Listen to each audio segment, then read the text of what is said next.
Hello everyone, this is Himani Malik and I welcome you all on राइयर दिनधाम। तो basically आपका स्वागत है और एक अच्छी सी खबर के साथ।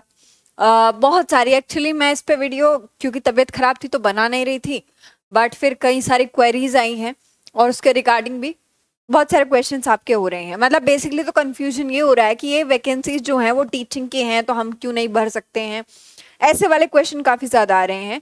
तो एक एक क्वेश्चन को सॉल्व करने की कोशिश करते हैं। बात हो रही है बीपीएससी। डन। तो अगर मैं बात करूं तो फटाफट से बताइएगा। तो आपको पता होगा कि बिहार में कुछ वैकेंसीज को लेकर चीजें हो रही हैं और एप्लीकेशन तो इसके ऑलरेडी स्टार्ट हो भी चुके हैं। तो अगर आपने अप्लाई नहीं किया है तो अप्लाई कर दीजिए फटाफट से। लेकिन कौन कौन अप्लाई कर सकता है ये अभी तक भी कंफ्यूजन बना हुआ है, इसको एक बार क्लियर कर लीजिए। ठीक है बात। तो अगर मैं सबसे पहले बात करूं तो पहली तो बात ये समझ लीजिएगा कि ये प्रधानाध्यापक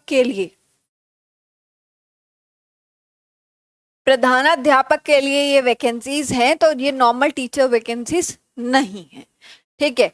कुल पद हैं 40,508, यानी कि 40,000 प्लस वैकेंसीज आपके सामने हैं, जिसमें महिलाओं के लिए अलग से दी हुई है कि कितनी वैकेंसीज होंगी। ये सारी चीजें हो गई। उसके बाद जो मेन मुद्दे की बात है, मेन मुद्दे की जो बात है वो आपकी कहाँ है, क्या दिक्कत आपको आ रही है, इस बारे में थोड़ी सी बात कर लेते हैं। तो क्या कौन कौन अप्लाई कर सकता है, सबसे पहले तो ये बात देखो। बेसिक बात है, बहुत बहुत कॉमन सेंस लगाओ।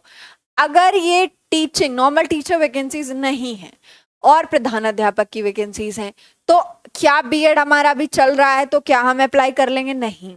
डीएड हमारा चल रहा है, जेबीटी बीटीसी ये सारी चीजें, मतलब डिग्री या डिप्लोमा भी चल ही रहा है, तो क्या अप्लाई कर लेंगे? तो आप नहीं कर पाएंगे उस तरीके से अप्लाई। ठीक है।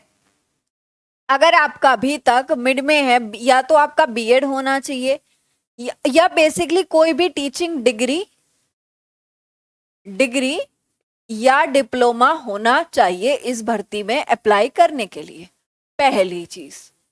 दूसरा, ये बिल्कुल क्लियर चाहिए। क्यों क्लियर चाहिए? क्योंकि इसमें एक्सपीरियंस मांगा है 8 साल का। एक्सपीरियंस मांगा है आपसे 8 साल का। तो अगर आप ऑलरेडी कार्यरत हैं, टीचिंग की जॉब में हैं और आप 8-9 साल से पिछले से बिहार में या टीचर हैं जो रेगुलर आप पढ़ा रहे हैं, अगर आपके पास इतना एक्सपीरियंस है तब आप इस फॉर्म के लिए अप्लाई कर सकते हैं। तीसरी बात ऑब्वियसली आपका टेट वगैरह क्लियर होना चाहिए, सिंपल बात है। फोर्थ, सबसे बड़ी बात कि आप बिहार के नागरिक होने चाहिए। अब आप भारत के नागरिक पे क्वेश्चन हटा दीजिए, वो तो एक संतुष्टि वाली सेंटेंस लिखना पड़ जाता है, पता चले नेपाल वाले भी आ लें उठा के, है ना। तो बेसिकली क्या है कि बिहार के आप नागरिक हैं कि नहीं है, ये डिपेंड करेगा कि आप फॉर्म भर सकते हैं कि नहीं भर सकते हैं। यानी कि आप बिहार के ही प्रॉपर नागरिक होने चाहिए, तभी आप इस फॉर्म के लिए अप्लाई कर सकते हैं। अन्य भारत के किसी भी राज्य से कोई भी अप्लाई नहीं कर सकता, और नो मीन्स नो, यहाँ ना में हानि होती। ठीक है बात। उसके बाद अगर बात करूं मैं तो इसमें कुछ कुछ इंपॉर्टेंट हैं, जैसे कि कुछ दृष्टिबाधित हैं और ये सारी जितनी भी आपकी रिजर्वेशन कैटेगरीज है उनको लेकर बात हुई है। ठीक। और उसके अलावा जो इम्पोर्टेंट था बेसिकली ये था कि भाई नॉर्मल नहीं भर सकते हैं। वेतन की बात हुई है कि शुरू हो जाएगा आपका 30,550 से। ठीक है, 30,500 से, सॉरी।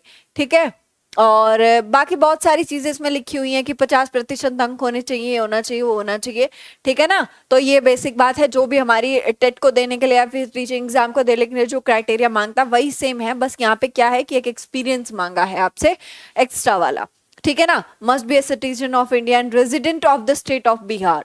ऑब्वियसली आप भारत के नागरिक होने चाहिए, लेकिन आप कहाँ के होने चाहिए? बिहार के। ठीक है।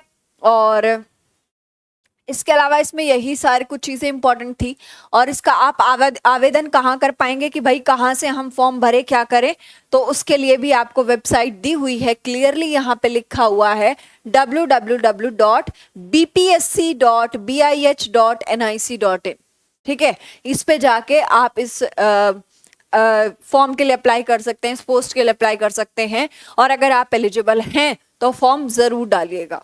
ठीक है, फॉर्म जरूर डालिएगा, अच्छे से तैयारी करिएगा, ठीक है। आई होप कि आप जल्दी से जॉब मिले आपको और आप देश के लिए कुछ कंट्रीब्यूट कर पाए और अपने जीवन को भी बेहतर बना पाए, ठीक है बात। और ये सारे कुछ मतलब इसमें 20 मिनट नहीं चाहिए आपको, 2 मिनट लगेंगे आपको गो थ्रू होने में। डिटेल्स आपकी यही है जो मैंने बताई हैं।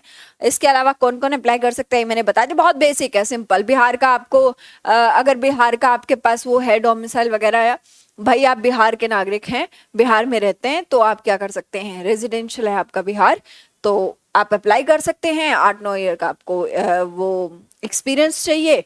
उसके बाद टेट वगैरह आपके क्वालिफाई होने चाहिए, डिग्री डिप्लोमा बीच में लटकने की बात ही नहीं होती। जब ऑलरेडी एक्सपीरियंस मांग रहा है तो वो क्लियर होगा, ठीक है। और इसका वेतन जो होगा वो भी बता दिया है। तो बस यही है सब कुछ। तो चलिएगा फिर, हंसते रहे, मुस्कुराते रहे, मस्त रहे, स्वस्थ रहे, अपना और अपनों का बहुत सारा ख्याल रखेंगे। अगर आप चाहते हैं टीचिंग एग्जाम की, किसी भी टीचिंग एग्जाम की तैयारी करना, तो आप चैनल को सब्सक्राइब कर सकते हैं। आपका परिवार है, शामिल होंगे तो अच्छा लगेगा, ठीक है जी। Bye bye, take care.